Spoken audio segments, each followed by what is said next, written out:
definition that I would say with personalization is going to be leveraging dynamic content within the ad. This can be triggered by things as simple as location or time of day or the weather outside or audience data from the targeting that exists on the media side being passed to the creative and having the creative change something about itself. With DCO or dynamic creative optimization, it's best to think about that as a strategy and not an overall format. Interactivity is more akin to a different format because it is a specialized format that allows users to engage with the creative via the remote control.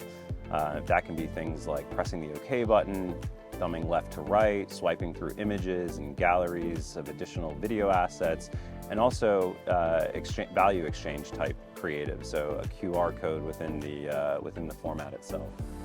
It's even figuring out the concept and how you want to run a specific concept across different media types, which is a very big ask because it's not just running it but also being able to measure it back to figure out its efficacy, its productivity, its how do you optimize it. The way we think about creative is through the lens of omnichannel strategy.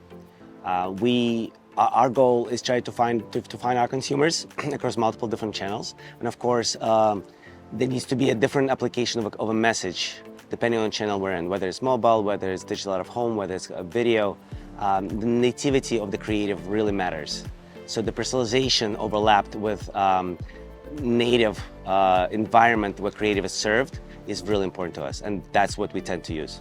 We're starting to go down a path of data-informed creative executions, and one of the examples that I love are weather-triggered ads. So maybe it's rainy where person A is, and maybe it's sunny where person B is. That hardware store ad you see on your TV can change itself to be relevant. So maybe it's leak sealer and tarpaulins in the rainy area, and maybe it's barbecues pool equipment where it's sunny.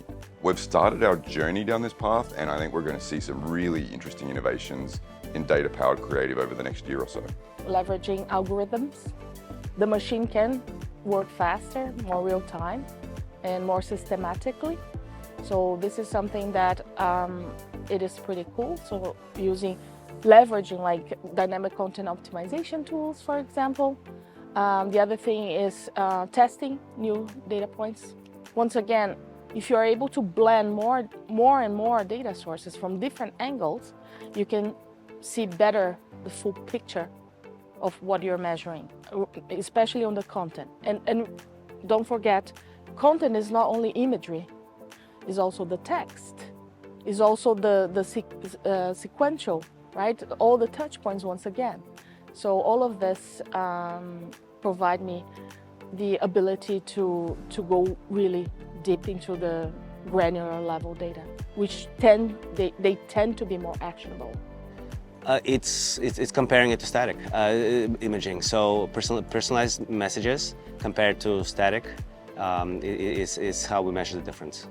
47% of consumers said seeing the same ad multiple times in a short time frame actually creates a negative brand perception.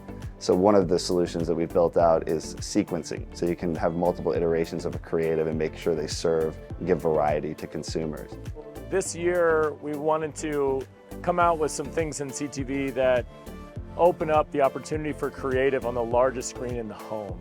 You turn on your Roku device and you're looking at the different channels that you might want to use or apps. There's also this huge billboard unit we call the marquee. Retail or CPG or QSR, like this becomes an opportunity for you to connect to streamers right in that discovery experience in the biggest, like flashiest part of entertainment. Our second announcement is showrooms.